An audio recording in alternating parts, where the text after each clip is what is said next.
നിങ്ങൾ ആരെങ്കിലും ശ്രദ്ധിച്ചിട്ടുണ്ടോ എന്നറിയില്ല. നമ്മളിപ്പോ ഒരു യൂട്യൂബ് ചാനൽ ആയിക്കോട്ടെ, അല്ലെങ്കിൽ സ്വന്തമായിട്ടൊരു കട ആയിക്കോട്ടെ, ഒരു ബിസിനസ് സംരംഭം ആയിക്കോട്ടെ, എന്തെങ്കിലും തുടങ്ങി കഴിഞ്ഞാല്, നമുക്കറിയുന്ന ഒരൊറ്റ മനുഷ്യൻ ആ സാധനം സപ്പോർട്ട് ചെയ്യില്ല. ഇപ്പൊ നിങ്ങളൊരു കട തുടങ്ങി, ഒരു ബിസിനസ് തുടങ്ങി.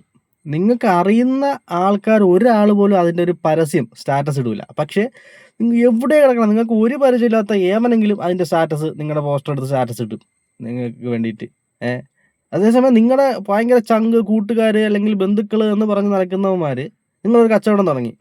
ഒരു കാരണവശാലും അവന്മാര് അതിന്റെ സ്റ്റാറ്റസ് ഇടൂല. നിങ്ങൾ ശ്രദ്ധിച്ചിട്ടുണ്ടോ? നിങ്ങളുടെ പോസ്റ്റർ ഇന്നേ വരെ നിങ്ങളുടെ ആരെങ്കിലും എടുത്ത് സ്റ്റാറ്റസ് ഇട്ടിട്ടുണ്ടോ? ഇടത്തില്ല. അതങ്ങനെ തന്നെയാണ്.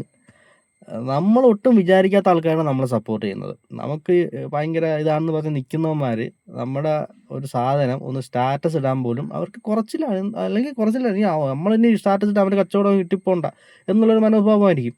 ഇപ്പം വേറെ ആൾക്കാരുടെയും വീഡിയോസ് എടുത്ത് യൂട്യൂബ് വീഡിയോസ് എടുത്ത് സ്റ്റാറ്റസ് ഇടുന്ന ആൾക്കാര്, അല്ലെങ്കിൽ ഗ്രൂപ്പുകളിനകത്ത് ഷെയർ ചെയ്യുന്ന ആൾക്കാര്, നിങ്ങളുടെ ഒരു വീഡിയോ ഷെയർ ചെയ്തത് നിങ്ങൾ കണ്ടിട്ടുണ്ടോ?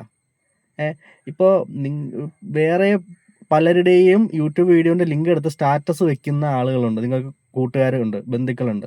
അവന്മാരാരെങ്കിലും നിങ്ങളുടെ ഒരു യൂട്യൂബ് വീഡിയോ എടുത്തിട്ട് സ്റ്റാറ്റസ് വെക്കുന്നത് നിങ്ങൾ കണ്ടിട്ടുണ്ടോ? വെക്കത്തില്ല. അങ്ങനെ തന്നെയാണ്.